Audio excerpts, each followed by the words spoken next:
I guess Tariq Nasheed was right after all. That's all I'm going to say in this intro.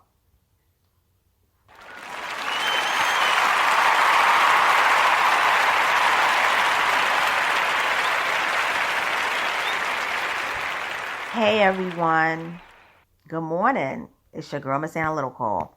I'm coming to you straight out of NYC on this very quiet Sunday morning. I'm usually asleep around this time, but for some reason, my insomnia has me up and able to do this commentary. So I want to give a shout out to Rahson because he's the person that actually made a video about this a couple of hours ago. And I really happened up on this because this is a person that I really don't talk about, who I'm going to speak about. But Rahson did a commentary about Grandmaster Jay being found guilty. Now, I'm going to say this before I read from the Wave 3. I had made a commentary almost 2 years ago about him and Tariq Nasheed beefing. But I took it down not because of his supporters, nor Tariq Nasheed, nor even him, but because of people who were harassing me around that time, and they were making comments unrelated to the video, so I had to just take it down. But that video did get a lot of views, and I concluded that Grandmaster Jay was suspicious all along. But I'm going to read an article according to Wave 3. It reads, Grandmaster Jay found guilty of pointing an AR-15 at officers during Louisville protests. He will be held in prison until he is sentenced on August 22nd. A federal jury has found John Johnson, who also goes by the moniker Grandmaster Jay, guilty in his federal trial after being charged on 2 counts for pointing a firearm at law enforcement officers in September 2020 in downtown Louisville. During the protest, the officers were stationed on the roof of a government building downtown with a group of LMPD officers, while Johnson marched through the city with an armed militia. Friday, Johnson took the stand for the second time to answer questions from the prosecution. Johnson was interrogated about his movements in the days and hours before the event.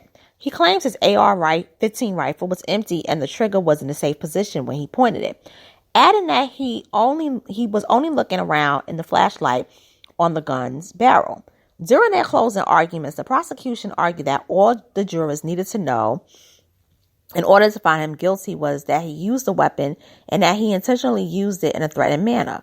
They said all of the other arguments presented by the defense were just smoke and mirrors to make them vote according to their feelings, not facts. Excuse me. They played clips of Johnson's videos on Instagram recorded prior to the shooting, where he urged his followers to knock police officers unconscious, take their body cameras, flip their police cars, and light them on fire, as well as not allow them to enter their neighborhoods. In another video, he made threatening comments to a person who had called him while he was live on his Instagram account. He told the person they would come after him, his family, his church members, or co-workers. The defense argued that these remarks, although inappropriate, were made out of anger over George Floyd's death. Johnson's counsel also told the jury that he was being tried because he was a black man with a gun. The prosecutor's response was that there was no connection between the case and Johnson's race. His attorney told the judge that his team planned to file a motion for acquittal. He also asked that Johnson be released to await sentencing. The judge declined, stating that the law requires he be detained because of the charge he was guilty of. As soon as the judge announced the verdict, emotions flared in the courtroom, as several of his supporters could be heard weeping and yelling that they loved him. As they were leaving, they declined to comment. Johnson is facing up to 27 years in federal prison. He will be held there until he is sentenced on August 22nd. Yeah, and here's my thing. All of that could have prevented if he wasn't doing that dumb crap. Now, if you remember the commentary that I had up for about 2 weeks, I had mentioned that Grandmaster Jay was not a truthful person and that no one should follow him. And because I mentioned that, there were a couple of people that basically accused me of being a Tariq Nasheed stan, and that I was basically saying this and that Tariq was paying me to say it. Literally, people were saying it. It was about maybe 4 people that said it. I never met Tariq Nasheed. Yes, I do respect his work. I really do. But Tariq Nasheed I never met him, nor has he even, let alone paid me to say what I said. Grandmaster Jay, basically back around 2012, 2013, was coming out saying that he pioneered this air DJing kit. Nobody in hip hop knew this man. Okay. So he was trying to say, I'm a hip hop pioneer. And he said he came from Bronx, New York, and that he was like this person who was big in hip hop. I never heard of Grandmaster Jay until 2012, 2013. Okay. So then that didn't work. So he rebranded himself, and then he was even doing security for the Trump campaign. Then Trump got elected. He rebranded himself, and then he came out with this militia group called the NFAC, the Not Blanking Around Coalition. Now, if you want to make yourself a target, do something like that. You really want to make yourself a target, point a gun at a cop's face. Whether it's empty or not, full with bullets or not, you're going to go to jail for something like that. You can't even touch a cop's gun. You can't even brush up on the cop's gun. And then you had an AR-15. Yeah, you did that a month after the whole Kyle Rittenhouse situation going on. And my thing with him was that what they mentioned, according to Wave 3, he was doing stuff like that, because there was a video of him basically threatening a man and basically saying that he was going to basically take the man out. And this was in June of 2020. Okay. He was during the whole Breonna Taylor, George Floyd situation, because Breonna Taylor is what made him come to prominence. He basically was using all of that for fame and notoriety. Okay. And infamy. And he was getting clout off of that. He got a lot of followers. Now, this is why I say what Tariq Nasheed said was right. Because Tariq Nasheed said that he believed Grandmaster Jay was an informant. Okay. He believed that he was acting and he was leading people to basically be astray. Now, I kind of heard, looking back, I do kind of remember him getting arrested for something like this, but I definitely didn't follow this story at all. But I remember Tariq Nasheed said the people around him were going to be hit worse with charges more so than him. Don't worry about Grandmaster Jay, because Grandmaster Jay, he wears many hats. Be worried for the people that sincerely join this organization trying to do something good.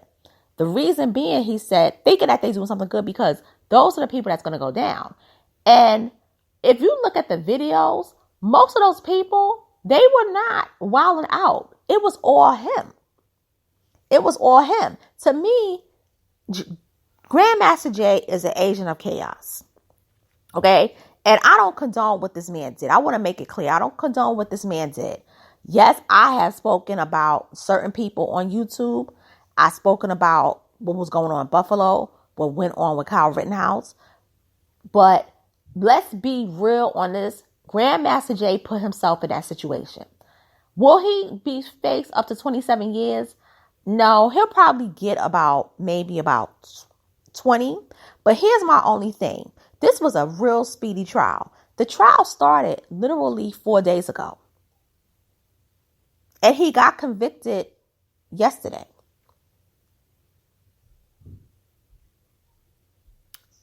This was not a big trial. And the prosecutors say, don't go on your emotions. Just basically decide his fate based on him pointing the gun at the cop.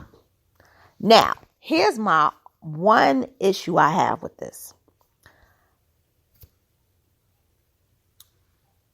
If this was the other way around, would Grandmaster Jay See, here's the problem. The problem here is that we have a jury that rightfully convicted Grandmaster Jay. I'm going to keep it real. But think of all the other people that either don't get convicted or get convicted, but the time is little. They made an example out of Grandmaster Jay, and Grandmaster Jay and the NAFC is not going to be around. They're done.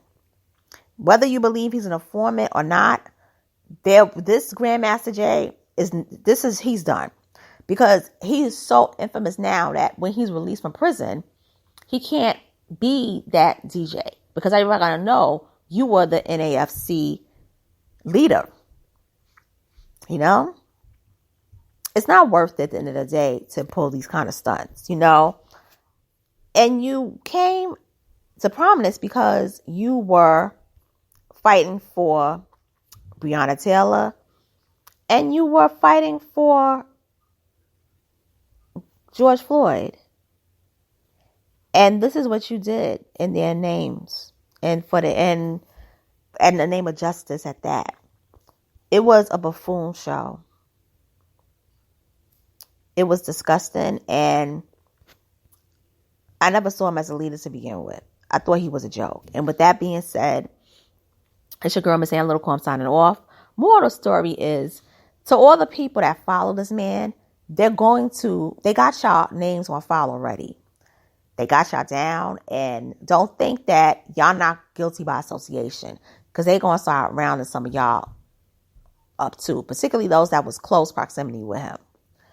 And with that being said, I'm signing off. I'll be back later on to give more commentary, but share this commentary, hit the notification bell, comment, subscribe, and share, because I'm trying to get monetized. I am short of just 78 hours of watch time on this channel. So I really need your help and support. And those that's been riding with me since day one, and those that's been riding with me throughout my 4 years having this channel, thank you for the love. I appreciate it. Take care.